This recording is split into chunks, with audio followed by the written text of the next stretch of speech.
शांति। आज 28 फरवरी 2024 के बाबा के अनमोल मधुर महावाक्य सुनेंगे। आज की मुरली में बाबा ने एक बहुत सुंदर बात समझाई है।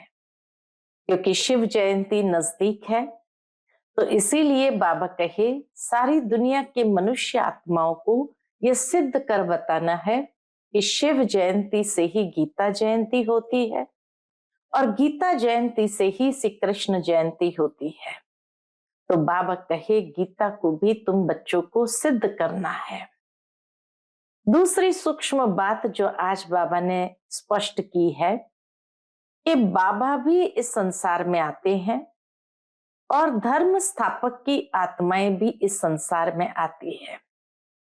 कोई भी धर्म स्थापन करने के लिए पवित्रता का बल चाहिए, इसीलिए वो आत्माएं भी डायरेक्ट अवतरित होती है, परकाया प्रवेश करती है। पवित्रता के बल से ही वो धर्म की स्थापना जरूर करती है, परंतु क्योंकि माया का राज्य शुरू हो जाता है, इसीलिए वो आत्माओं को पावन नहीं बना सकती है। जबकि बाबा जब आते हैं, अवतरित होते हैं, ब्राह्मण धर्म, देवता धर्म, क्षत्रिय धर्म, 3 धर्म की स्थापना करते हैं और साथ साथ जो आत्माएं एकदम पतित बन गई है, उन पतित आत्माओं को भी पावन करने का कार्य ये सिर्फ बाप का है और कोई मनुष्य आत्मा का नहीं है। तो इतना अंतर है धर्म पिताओं में और परमात्मा में। सुनते हैं आज के बाबा के अनमोल मधुर महावाक्य। ओम शांति। मीठे बच्चे, भारतवासियों को सिद्ध कर बताओ कि शिव जयंती ही गीता जयंती है। गीता से फिर होती है श्री कृष्ण जयंती। आज की मुरली से प्रश्न है, किसी भी धर्म की स्थापना का मुख्य आधार क्या है? धर्म स्थापक कौन सा कार्य नहीं करते जो बाप करते हैं? उत्तर है, किसी भी धर्म की स्थापना के लिए पवित्रता का बल चाहिए। सभी धर्म पवित्रता के बल से स्थापन हुए, लेकिन कोई भी धर्म स्थापक किसी को पावन नहीं बनाते। क्यों? क्योंकि जब धर्म स्थापन होते हैं तब माया का राज्य है, सबको पतित बनना ही है। पतितों को पावन बनाना ये बाप का ही काम है, वही पावन बनने की श्रीमत देते हैं। आज की मुरली से पहले गीत बजा है, इस पाप की दुनिया से दूर कहीं ले चल। ओम शांति। अब बच्चों ने समझ लिया है कि पाप की दुनिया किसको और पुण्य की दुनिया अथवा पावन दुनिया किसको कहा जाता है। वास्तव में पाप की दुनिया ये भारत ही है। वास्तव में ये पाप की दुनिया भारत ही है और भारत ही फिर पुण्य की दुनिया स्वर्ग बनता है।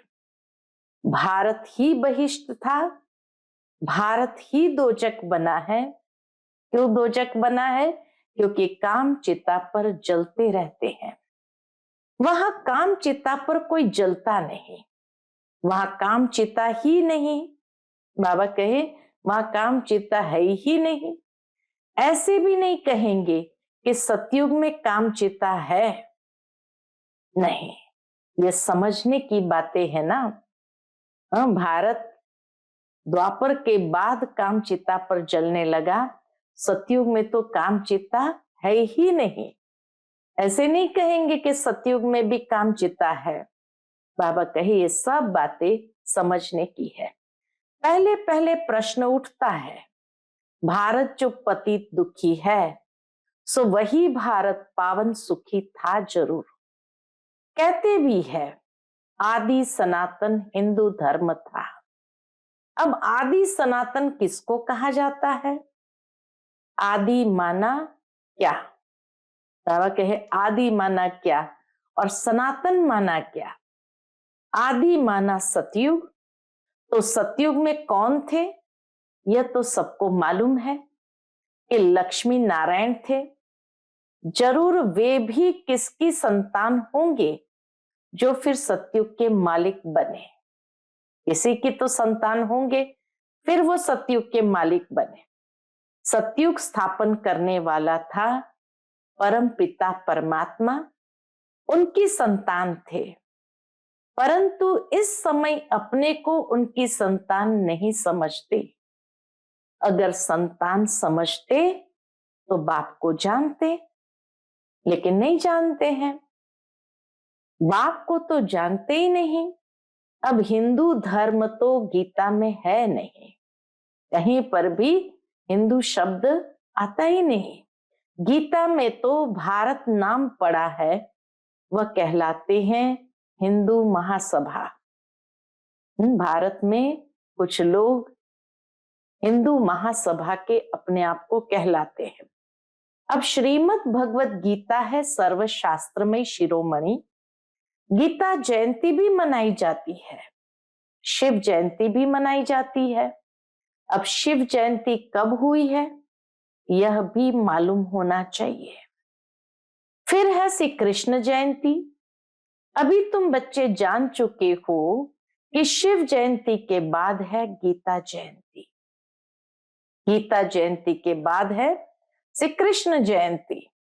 गीता जयंती से ही देवी देवता धर्म की स्थापना होती है। बाबा कहे यदा यदा ही धर्मस्य, जब कहा जाता है तो गीता से ही देवी देवता धर्म की स्थापना होती है।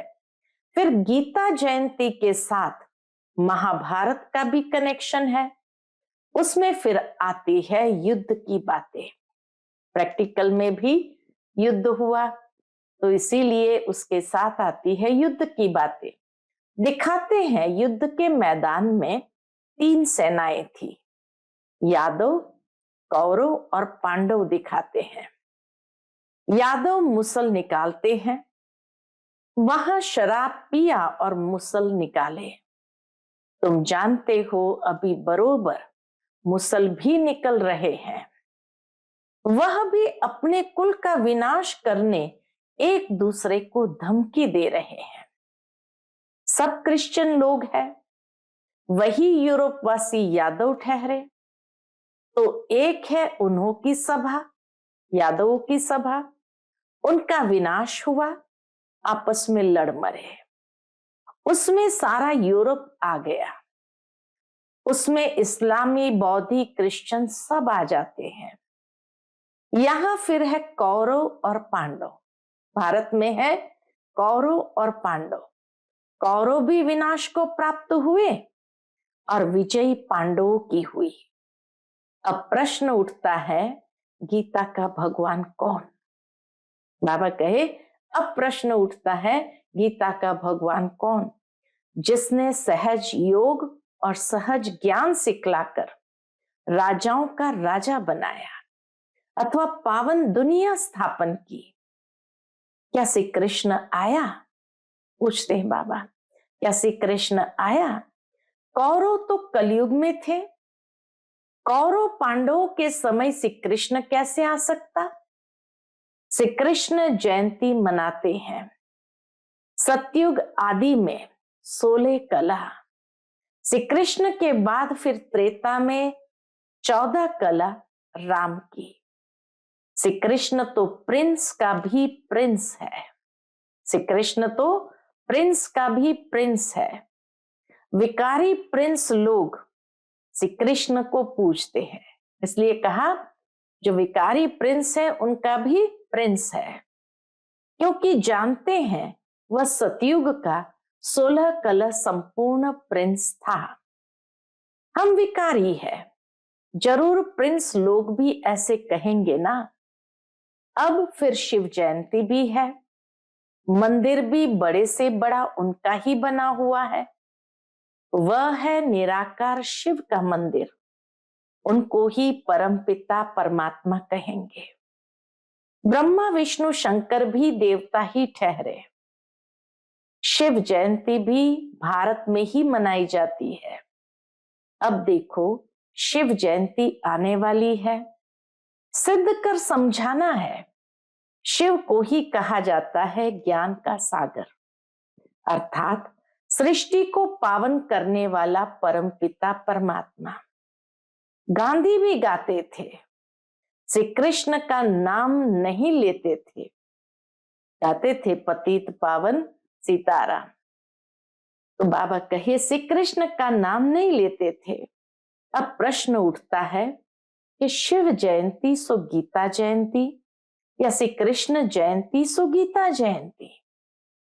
प्रश्न उठता है, शिव जयंती सो गीता जयंती या श्री कृष्ण जयंती सो गीता जयंती।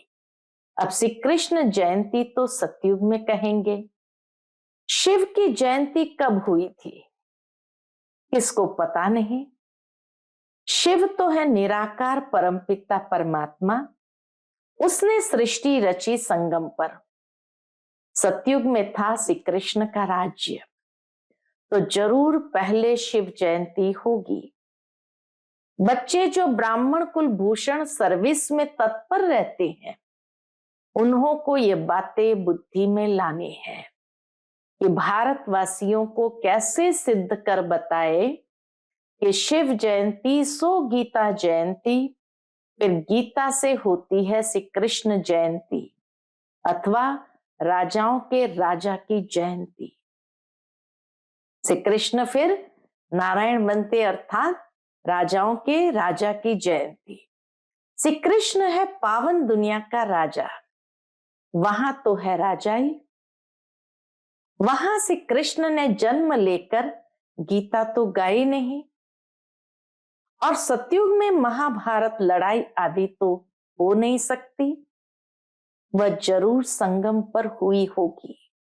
तुम बच्चों को अच्छी तरह इन बातों पर समझाना है। पांडव और कौरव सभा मशहूर है। पांडव पति दिखलाते हैं श्री कृष्ण को, पांडव पति है श्री कृष्ण। समझते हैं उसने सहज ज्ञान और सहज राजयोग सिखलाया। अब वास्तव में लड़ाई की तो कोई बात ही नहीं। विजय पांडवों की हुई है, जिन्हों को परमपिता परमात्मा ने सहज राजयोग सिखलाया। वही 21 जन्म सूर्यवंशी चंद्रवंशी बन गए। तो पहले समझाना है हिंदू महासभा वालों को, पहले समझाना है हिंदू महासभा वालों को। सभाएं तो और भी है, लोकसभा, राज्यसभा, यह हिंदू सभा है मुख्य। जैसे 3 सेनाएं गाई हुई है, यादव, कौरव और पांडव, और यह हुए भी संगम पर। ये तीनों सेनाएं हुई संगम पर। अभी सतयुग की स्थापना हो रही है, श्री कृष्ण के जन्म की तैयारी हो रही है। गीता जरूर संगम पर ही गाई है। अब संगम पर किसको लाए? बाबा कहे अब संगम पर किसको लाए? श्री कृष्ण तो आ न सके, उनको क्या पड़ी है जो पावन दुनिया छोड़ पतित दुनिया में आए? श्री कृष्ण को क्या पड़ी है जो पावन दुनिया छोड़ पतित दुनिया में आए? और श्री कृष्ण तो है भी नहीं। तुम जानते हो, अब वह 84वें जन्म में है। कई लोग फिर समझते हैं श्री कृष्ण हाजरा हजूर है, सर्वव्यापी है। श्री कृष्ण के भक्त कहेंगे ये सब कृष्ण ही कृष्ण है, श्री कृष्ण ने ये सब रूप धरे हैं। राधे पंथी होंगे, वह फिर कहेंगे राधे ही राधे है, हम भी राधे तुम भी राधे। अनेक मतें निकल पड़ी है। कोई कहे ईश्वर सर्वव्यापी, कोई कहे श्री कृष्ण सर्वव्यापी, कोई कहे राधे सर्वव्यापी। अब बाप तुम बच्चों को समझाते हैं। वह बाप वर्ल्ड ऑलमाइटी अथॉरिटी है, तो अब तुम बच्चों को भी अथॉरिटी दे रहे हैं कि कैसे इन सबको समझाएं। हिंदू महासभा वालों को समझाओ, वह इन बातों को समझ सकेंगे। वह अपने को रिलीजियस माइंडेड मानते हैं। गवर्नमेंट तो कोई धर्म को मानती नहीं, गवर्नमेंट तो कोई धर्म को मानती नहीं, वह खुद ही मूंझ गए हैं। शिव परमात्मा है निराकार, ज्ञान का सागर, और कोई को ज्ञान का सागर कह नहीं सकते। वह जब सन्मुख आकर ज्ञान दे तब राजाई स्थापन हो, फिर तो बस राजाई स्थापन हो गई। फिर सन्मुख तब आए जब राजाई गंवाओ। बाबा कहे फिर तो बस राजाई स्थापन हो गए, फिर सन्मुख तब आए जब राजाई गंवाओ। तो तुमको सिद्ध करना है। क्या सिद्ध करना है? शिव परमात्मा है निराकार ज्ञान सागर। शिव जयंती सो गीता जयंती, इस पर नाटक बनाने हैं। जो मनुष्य की बुद्धि से श्री कृष्ण की बात निकल जाए। निराकार शिव परमात्मा को ही पतित पावन कहा जाता है। शास्त्र आदि जो भी बने हैं वह सब मनुष्य मत पर मनुष्य ने बनाए हैं। बाबा का शास्त्र तो कोई है नहीं। बाप कहते हैं मैं सन्मुख आकर तुम बच्चों को बेगर टू प्रिंस बनाता हूं और फिर मैं चला जाता हूं। यह नॉलेज मैं ही सन्मुख सुना सकता हूं। वह गीता सुनाने वाले भल गीता सुनाते हैं, परंतु वहां भगवान सन्मुख तो है नहीं। बाबा कहे वह गीता सुनाने वाले भल गीता सुनाते हैं, परंतु वहां भगवान सन्मुख तो है नहीं। कहते हैं गीता का भगवान सन्मुख था जो स्वर्ग बनाकर चला गया। गीता का भगवान सन्मुख था जो स्वर्ग बनाकर चला गया। तो क्या वह गीता सुनने से कोई मनुष्य स्वर्गवासी हो सकता है? मरने समय भी मनुष्य को गीता सुनाते हैं और कोई शास्त्र नहीं सुनाते हैं। समझते हैं गीता से स्वर्ग की स्थापना हुई है, इसलिए गीता ही सुनाते हैं। तो वह गीता एक होनी चाहिए ना। बाबा कहे वह गीता एक होनी चाहिए ना। दूसरे धर्म सब पीछे आए हैं और कोई कह नहीं सकते कि तुम स्वर्गवासी बनेंगे। फिर मनुष्य को पिलाते भी गंगा जल है, जमुना जल नहीं पिलाते, गंगा जल पिलाते हैं। गंगा जल का ही महत्व है, क्योंकि भगवान आकर ज्ञान की गीता गंगा बहाते हैं, इसलिए गंगा जल का ही महत्व है।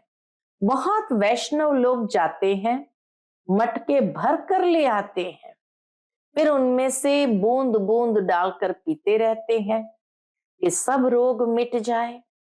वास्तव में है ये ज्ञान अमृत की धारा, जिससे 21 जन्म के दुख मिट जाते हैं। तुम चैतन्य ज्ञान गंगाओं में स्नान करने से मनुष्य स्वर्गवासी बन जाते हैं।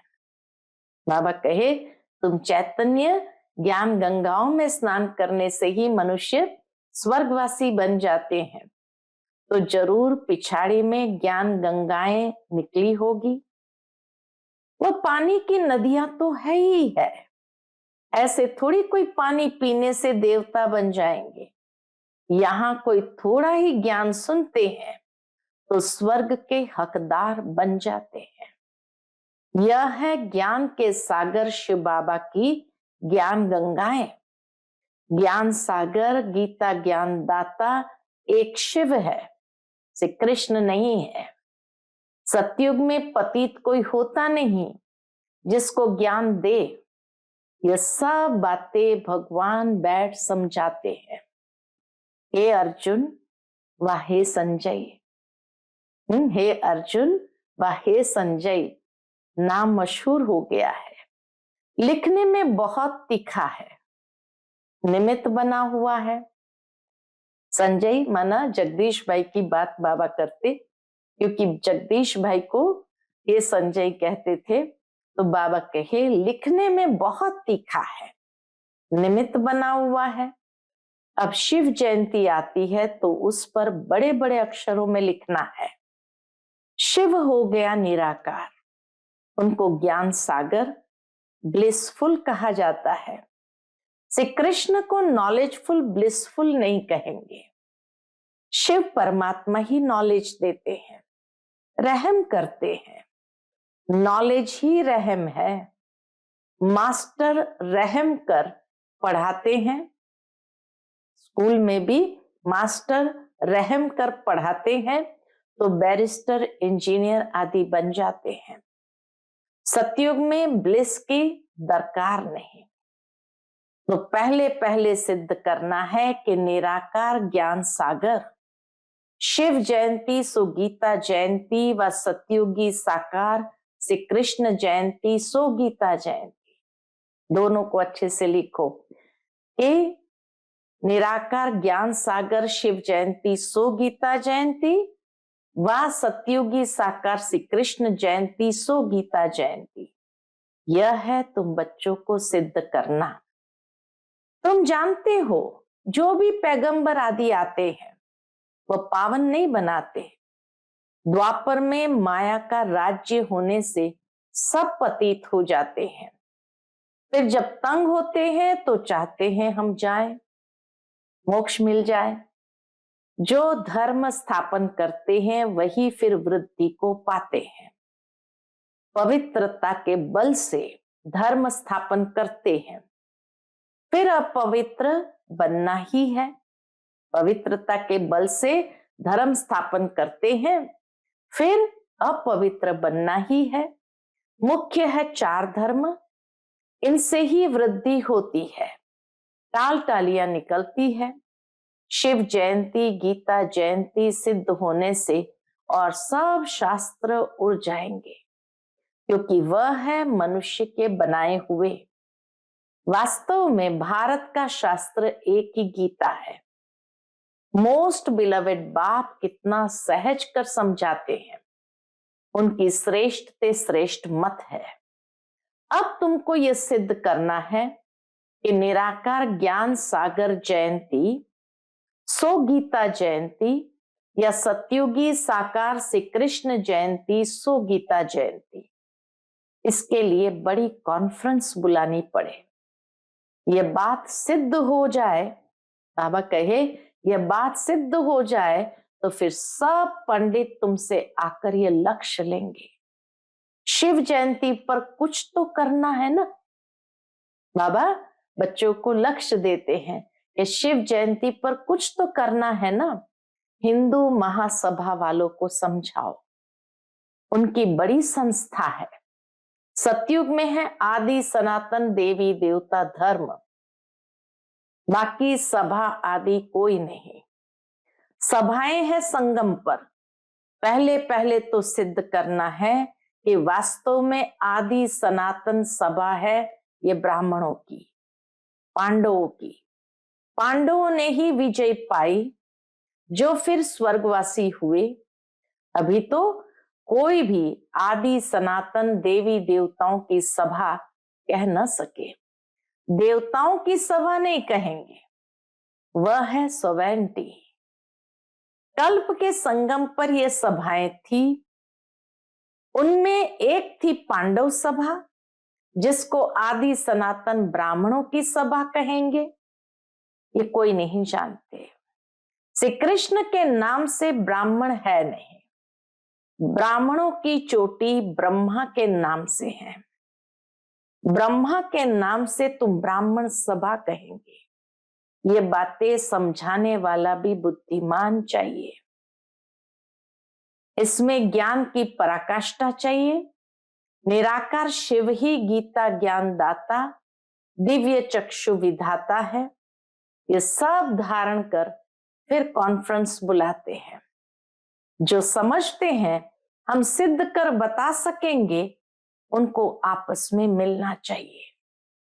लड़ाई के मैदान में मेजर्स, कमांडर्स आदि की सभा होती है। यहाँ कमांडर महारथी को कहा जाता है। बाबा क्रिएटर डायरेक्टर है, स्वर्ग की रचना करते हैं, फिर डायरेक्शन देते हैं, महासभा बनाओ, फिर इस बात को उठाओ। गीता का भगवान सिद्ध होने से फिर सब समझेंगे। गीता का भगवान सिद्ध होने से फिर सब समझेंगे कि उनसे योग लगाना चाहिए। बाबा कहते मैं गाइड बनकर आया हूं, तुम उड़ने लायक तो बनो। माया ने पंख तोड़ डाले हैं, योग लगाने से तुम्हारी आत्मा पवित्र हो जाएगी और उड़ेगी। बाबा कहे योग लगाने से तुम्हारी आत्मा पवित्र हो जाएंगी और उड़ेंगे। अच्छा, मीठे मीठे सिकिलते बच्चों प्रति माता पिता बाप दादा का याद प्यार और गुड मॉर्निंग। रूहानी बाप की रूहानी बच्चों को नमस्ते। हम सब रूहानी बच्चों की रूहानी माता पिता बाप दादा को याद प्यार, गुड मॉर्निंग और नमस्ते नमस्ते। शुक्रिया बाबा, शुक्रिया। आज की मुरली से धारणा के लिए मुख्य सार है। पहली पॉइंट, ज्ञान अमृत धारा से सबको निरोगी व स्वर्गवासी बनाने की सेवा करनी है। मनुष्य को देवता बनाना है, बाप समान मास्टर रहमदिल बनना है। दूसरी पॉइंट, ज्ञान की पराकाष्ठा से बुद्धिवान बन शिव जयंती पर सिद्ध करना है कि शिव जयंती ही गीता जयंती है। गीता ज्ञान से ही श्री कृष्ण का जन्म होता है।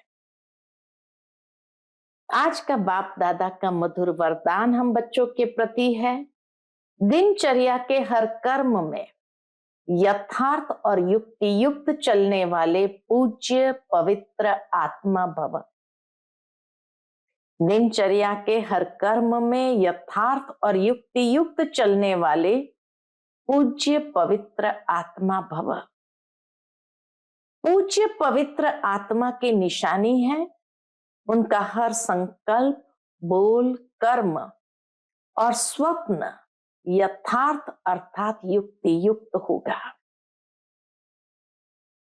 पूज्य पवित्र आत्मा की निशानी है उनका हर संकल्प, बोल, कर्म और स्वप्न यथार्थ अर्थात युक्ति युक्त होगा।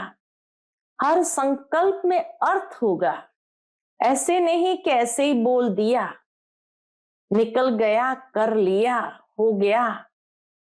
पवित्र आत्मा सदा दिनचर्या के हर कर्म में यथार्थ युक्ति युक्त रहती है, इसलिए पूजा भी उनके हर कर्म की होती है, अर्थात पूरे दिनचर्या की होती है।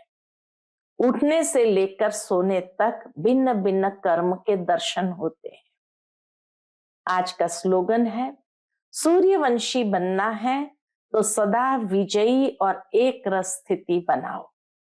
सूर्यवंशी बनना है तो सदा विजयी और एक रस स्थिति बनाओ। अच्छा, ओम शांति।